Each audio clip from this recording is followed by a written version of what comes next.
Hello, everybody, and welcome to our series of conversations on women in diplomacy. Today, our special guest is the ambassador of Switzerland to Italy, Monika Schmutz Kirgöz. I'm really happy to have you here with us. Thank you so much for having me. Thank you. So let's start maybe with a more general reflection on women in diplomacy and foreign policy. I mean, we know it's essential, yet the participation is still very low. But based on your experience, what is the specific contribution that women can bring to the table? That's a very profound question. Thank you so much for that. I think I always said diplomacy, it's a very female, I think, profession, because you need a lot of empathy. You need to be able to listen. You need to be able to read between the lines, which I think, I don't like to generalize, but I think women are very good at that. Then, of course, the second part of your question is so right. We are eventually not where we should be or where we, as women, would dream to be. We have a benchmark internationally, which is Canada. Canada, who has 52% of female ambassadors all over the world. Switzerland is now hitting the 25%, which I think is quite something. It's, 1 out of 4 ambassadors now in Switzerland is female. What is also important is, we see really a lot of progress in my country in the last years. Maybe 10 years ago, we had female ambassadors, but maybe not in the power centers, if I might allow myself to call them like this. Nowadays, we have female ambassadors in Brussels at the EU, which is super important, in Berlin, in New York, in Moscow, in Rome.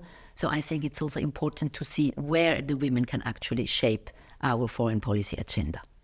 And what made the difference? I mean, what was really important to achieve this result and what is still to be done? I think it's generally, the world is more and more conscious of the fact, that there is half of the world population who also, wants to have a voice and wants to participate, women who want to make career, women independently of the fact if we are mothers, if we are not mothers. I think so many things evolved in the last years everywhere in the world. And this is a good thing. It's important also that there is this network between women. It's important that we raise the voice.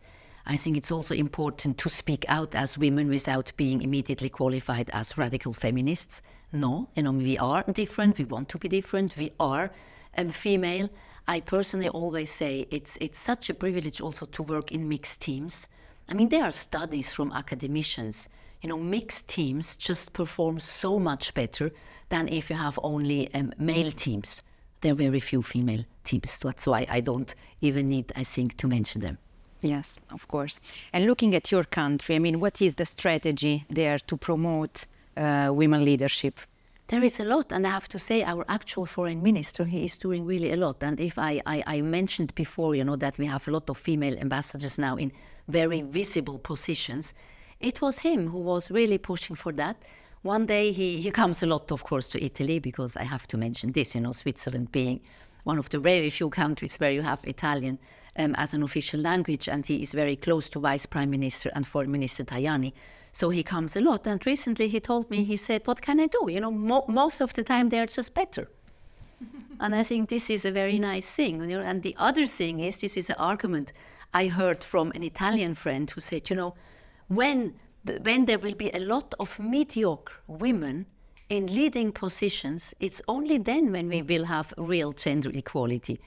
Because she claimed, that still as a woman to be able to break the glass ceiling, you probably still have to have, you have to be very strong and very good. Let's face it. Indeed. And some countries, for instance, are adopting officially what is called the feminist foreign policy. What's the meaning of that to you?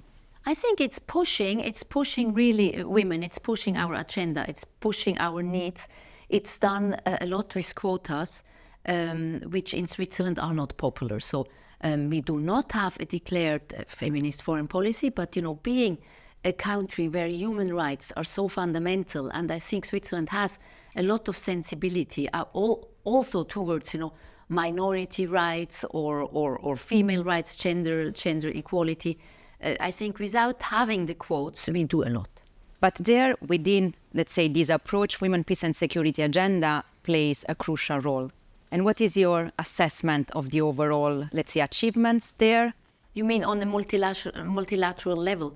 I think, especially also Switzerland now being, by the way, and I'm sure you know that, a non-permanent member of the Security Council, we're pushing this a lot, of course, as many countries, many like-minded countries are pushing it.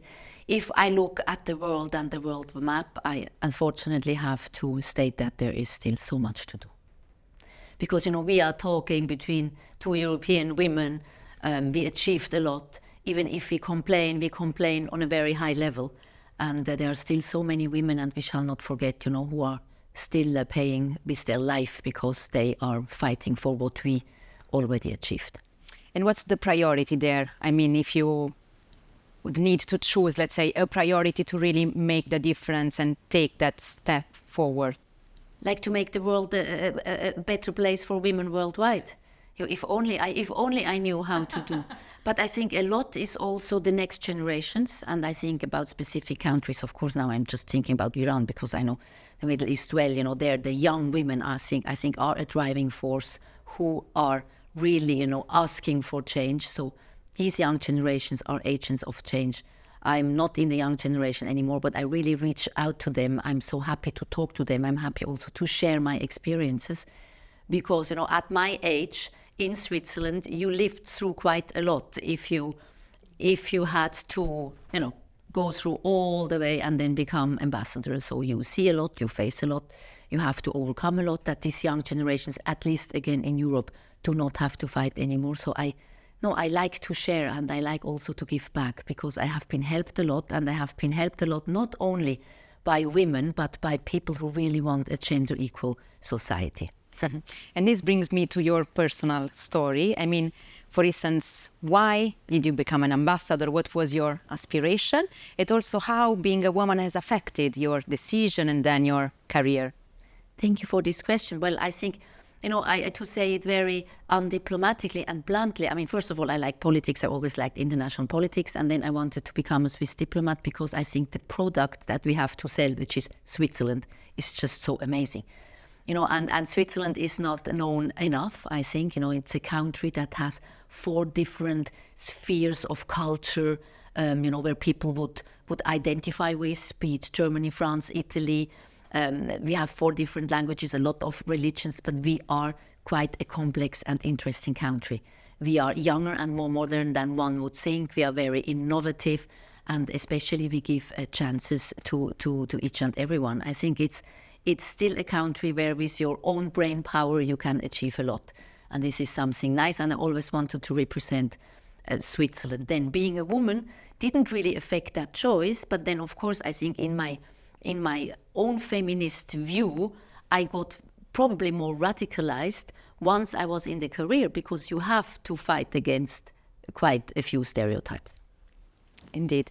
And what would be your message for the younger generation? I'm looking at you and I certainly see a role model, somebody who is inspiring many women and also many young women. So what would be your message to the younger generation, especially women who would like to start such a career?